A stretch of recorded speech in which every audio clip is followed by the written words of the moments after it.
उफ, हाथ में दर्द है, कंधे में, और आप ओवरलुक कर रहे हैं। याद रखिए, बहुत बड़ी गलती कर रहे हैं आप।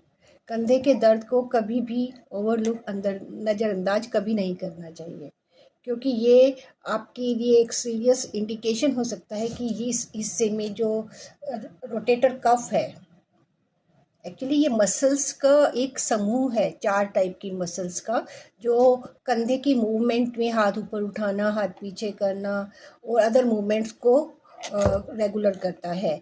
अगर ये इसमें प्रॉब्लम आ जाए, यानी स्ट्रेन हो या फिर इसमें इन्फ्लेमेशन हो, टीयर आ जाए किसी वजह से, तो ये काम करने में दिक्कत करता है। और ये बिल्कुल नज़रअंदाज करने वाली चीज़ नहीं है, ये बढ़ सकता है, लेकिन घबराने की भी ज़रूरत नहीं है। सही एक्सरसाइज, हर्बल ऑयल से मसाज और साथ ही साथ एक्यूप्रेशर का यूज़, ये इसको हील कर सकता है। याद रखें, मूवमेंट ही हीलिंग है इस प्रॉब्लम में, इसकी कोई सर्जरी नहीं है और इसका पेन किलर कोई इलाज नहीं होता। आप जो पेन किलर ले रहे हैं, प्लीज़ इसे रोक दीजिए, ये आपके लीवर किडनी पे बहुत बुरा असर डाल रहे हैं। तो कोशिश कीजिए कि आप मूवमेंट एक तो जारी रखें। मूवमेंट का मतलब हैवी वेट नहीं उठाना है, हैवी मूवमेंट नहीं करने हैं। और जैसे कि कुछ प्लेयर्स हैं, बॉल वगैरह खेलते हैं या जो भी है, वो उनको ये थोड़े दिन छोड़ना पड़ेगा, क्योंकि कई बार इसके जो रीजंस होते हैं ना, वो बड़े कॉमन से होते हैं। एक तो गलत पोस्चर, कुछ लोग मतलब तोड़ मुड़ के पता नहीं कैसे सोते हैं, बहुत डेंजरस है ये। आपके टीयर्स कर सकता है आपकी मसल्स को। और दूसरा जो है, जैसे मैंने अभी बताया ना, कुछ प्लेयर बॉल वगैरह से खेलते हैं, या कुछ लेवल टाइप के लोग जो हथौड़े को से काम करते हैं, कुछ ठोकना पीटना, उनमें ये पाया जाता है ज़्यादा। तो उनको अपने मूवमेंट को थोड़ा सा, अगर उनका काम नहीं चल रहा है तो मैं क्या ही कह सकती हूँ, लेकिन थोड़ा सा रेस्ट्रिक्टेड उनको करना पड़ेगा, क्योंकि ये आप बढ़ता ही जाएगा और ये बढ़ने के बाद फिर आप हाथ से वैसे भी कुछ नहीं कर पाएंगे, है ना। तो पर इसका ट्रीटमेंट ईजी है, तो आपको इतना घबराना भी नहीं है।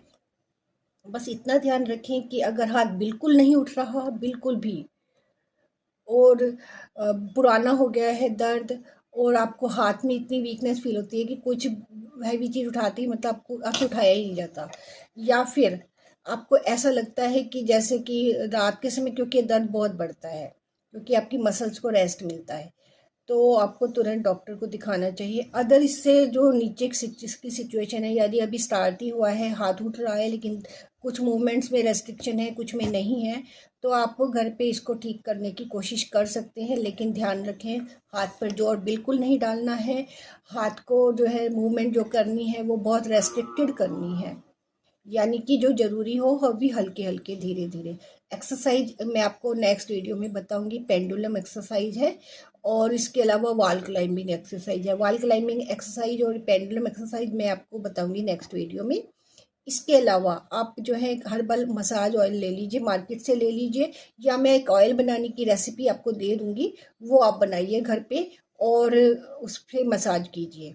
ध्यान रखें कि मैं जो ऑयल बताऊंगी उसमें कुछ गर्म चीज़ें हैं, तो क्वांटिटी जो है वो कम रखेंगे आप मसाज करते समय। और दूसरा है, दिन में 2 बार से ज़्यादा उस तेल की मसाज नहीं करेंगे। फिर भी अगर आपको ज़रूरत महसूस होती है तो कोई नॉर्मल जेल लगा लीजिएगा। और दूसरा है कि जो मैं ऑयल बताऊंगी वो रात को ज़रूर आपको करके सोना है, यानी रात को वो मसाज से हल्का सा मसाज करना। और याद रखना, बहुत प्रेशर लगा के किसी के साथ काइंडली ना करें, बहुत स्लो हार्ट से बस एप्लीकेशन करनी है। इसका मतलब ये भी नहीं कि बिल्कुल भी जोर नहीं लगाना है, लेकिन बहुत हल्के हाथ से जोर लगाना है, हल्के हल्के हाथ से मसाज करेंगे।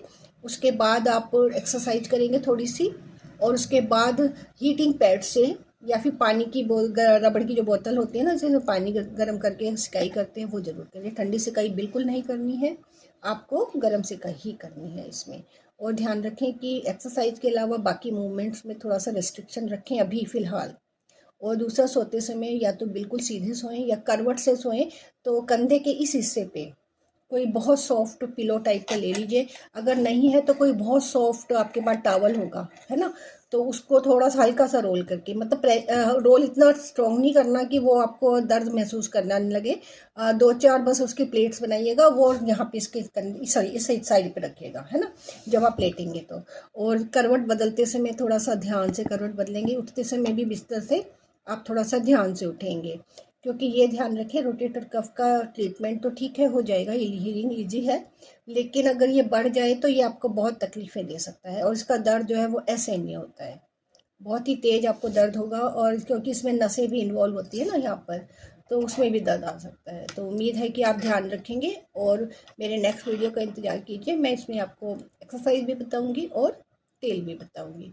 और रोटेटर कफ की प्रॉब्लम कोई इम्पॉसिबल प्रॉब्लम नहीं है, तो इसलिए फ्रस्ट्रेट होने की या घबराने की कोई ज़रूरत किसी को भी नहीं है, बहुत ईज़िली हो जाएगा। ये होती रहती है प्रॉब्लम, हम फिज़िकल मूवमेंट करते हैं, काम करते हैं, तो नेचुरल है ना।